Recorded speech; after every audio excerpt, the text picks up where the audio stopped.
Hi everybody, this is Alex from Be A Real Gamer, doing a new series that's basically about me becoming a Starcraft 2 player with no previous RTS knowledge before.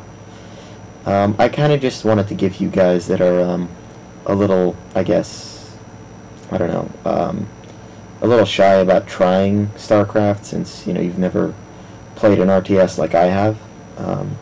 This is mostly just to give you guys sort of that it's not as scary as it seems, and not everyone plays to the the level that people play it on streams. So I'm gonna start this off with some old footage. I've been playing for about a week now. I just found this in my other drive. I know it says from today, but I just recopied the file from another folder. When I had to reinstall Windows, it was in my old Windows install. Yeah, so basically, you're going to see me playing as Terran. This is going to be a pretty ugly game of me against the computer. And I'm just kind of walk you through what I figured out playing, and I'll show you some of the mistakes that I've made. This loading screen is taking a while. Maybe because I'm recording on the same drive, I don't know.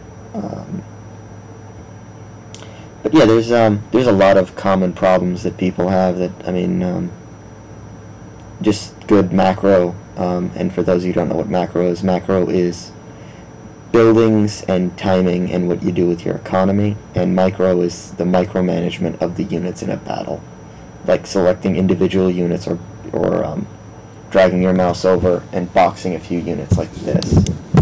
That would be micro. This is macro, is sort of the whole building side. I'm going to kind of give you guys the really basics of the game. Basically, you build SCVs or workers or probes or drones, depending on the group you play for. I'm mostly going to be using the Terran names for these things. And SCVs, basically, they mine for either minerals, which cost most of the units, and or they can mine for Vespene gas, which is some of the higher tech units. Like, for example, if you click here, this is the basic structures. This is a barracks. This only requires minerals to use. And then over here, this is the mineral count, this is the gas count, and this is the supply count. Now, I'm building a supply depot here because if you don't build a supply depot for every, I think it's 9 units, you get supply blocked, meaning you can't build anything. As you can see what I did there. Now I'm just going to kind of fast forward this. Now I'm building, after you build a supply depot, I'm building a barracks. Again, this is going to be a little, bit, I guess, hammy, because, you know, it's a pre-recorded game, and I'm not day 9. I actually got into StarCraft because of seeing a couple of MLG tournaments, and they never really caught my eye. You know, I never really, no, I guess the word is I tried to watch a few of them, and I couldn't understand the game. But if you actually get into it a little bit, it's really interesting. I mean, the only real point of knowledge I have at this point is about 2 weeks worth of playing, and a few of day 9's dailies, which are really helpful. I might end up repeating a lot of things that he says. Now this is the Marines, the basic attack unit. They can attack air and ground units, and they have 45 health, and they can do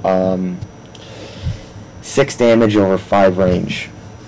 Range is, let me see if I can build it. Well,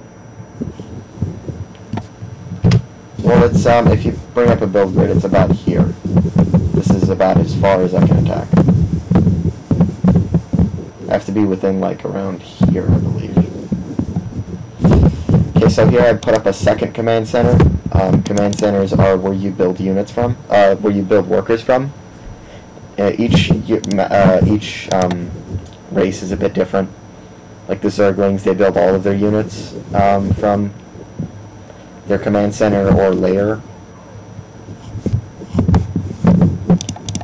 Now with the barracks, you can build Marines, Marauders, which are sort of the light armor. They cost gas. They cost twice as much as a Marine, but they cost 25 gas too. And they also take up 2 supply. You have Reapers, which are 50-50, and what's really cool about them is they can jump up and down cliffs. Like, they can just jump here instead of having to go all the way around here. They can just jump here. And then there's Ghosts, which I really... they seem to be a little bit more of an advanced unit, especially because they're high cost. Now, one of the biggest basic things you want to do is you want to learn to move with the mini-map. Instead of scrolling places, you just click here. And as you can see here, this is the control groups. What you do is you press Control 6, Control 5, Control 4, Control 1 through 9, and basically, you just double tap the button and you go there.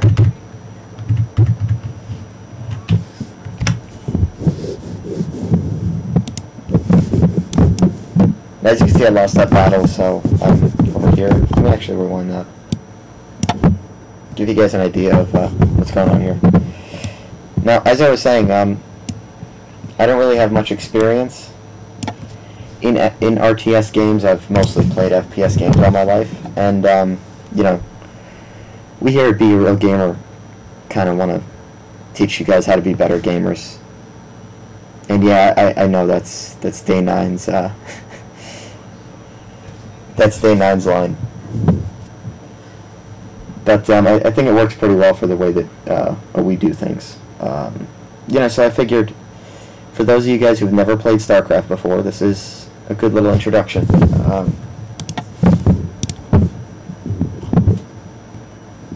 These are mules. These are used with the energy from the buildings. Every 50 energy you get, you can choose to use a mule, which makes you have a lot more minerals. As you can see, I have a lot of minerals and a lot of Vespian gas stocked over. That's not good. You want to try to keep this as low as possible, and something really basic is every building that you have, every production building that you have, you always want to be building something out of it. Because if it isn't building anything, then it's really there for no reason. Also, you can see I have units here, workers not doing anything. That's bad too. You want them either building supply depots, or mining, or scouting. Scouting is basically when you take a unit and you send it over to their base to see what they're doing.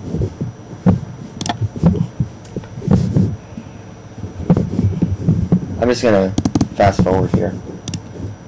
Now this is against the computer on easy, so this is really an easy matchup. Now my opponent has Hydralisks, Roaches, and a Queen. I should really clean up on this easy. Whereas I have 1 Thor, 2 Siege Tanks, and 9 Marines, and 2 Medevacs. Medevacs can put infantry or other units inside of them, and they can do drops. They're transport ships and medics, so they heal all of your bio units, all of your your human units, and then SCVs repair all of your mech units, and your air units too. I forgot about those. I just want to stop for a second here. This is the starport. This is a unit for medevacs, which costs 100 gas and 100 minerals. They take 2 supply and take 42 seconds in the in-game timer. This is a Viking. It costs 150 minerals and 75 gas. This is really good for taking down air units, and it can also switch by pressing the D key what's it called, to hit ground units. This is a Raven. It's a bit more of an advanced unit. You can see here what it does. It's mostly for seeing hidden units and stuff like that. This is a Banshee. This is usually used. This is actually used well against Zerg before they have Hydralisks and not Ultralisks. Yeah, I'm sorry, Mutalisks and not Hydralisks.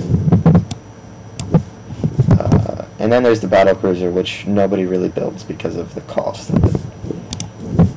On a quick rundown is there's Hellions, which are good because they're fast scout units. You can use those to hit up an enemy's mineral line, something I tried to do here but didn't do it successfully. Siege tanks, which if you unlock siege mode, which is a must if you have over like 3,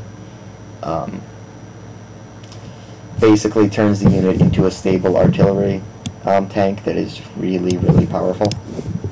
If you see, it increases the range and area of damage. It also makes like tons of splash damage. Really awesome. So yeah, I'm just gonna kind of close this episode kind of quickly, and I want to just show you the push. And here I line up with siege. I bring up the units here. This cleans up. Actually, you know what? Let me rewind this here.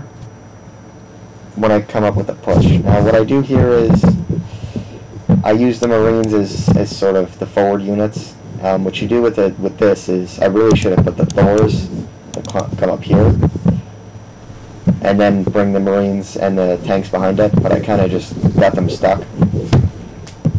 Now, what the good thing to do is bring them up here and then siege them with the Thors over here. What that would do is that would clean up everything around here. But the Mutalisks can kill my tanks if I don't have anything that it can shoot them in the air. But the Thors and the Marines can shoot air units, so I didn't have too much of a problem. And when you kill Zerg units, random, I think a few larvae always comes out, a few drones come out to try to kill you. And I mean, that's pretty much it here. This is a pretty good game, and this is actually a pretty terrible game. This is one of my first games. And I just kind of wanted to give you that to show you guys where I started from and to kind of use it as a repeated benchmark.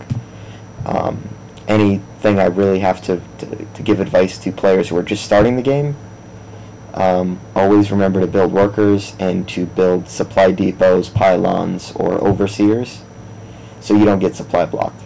Getting supply blocked and not building enough workers will be a huge problem. I personally stop at like 40, but I still have no idea what I'm doing. This is definitely a work in progress, and you know, you'll be sure to see more of these videos. Please like and subscribe to Be a Real Gamer. Thanks a lot, guys.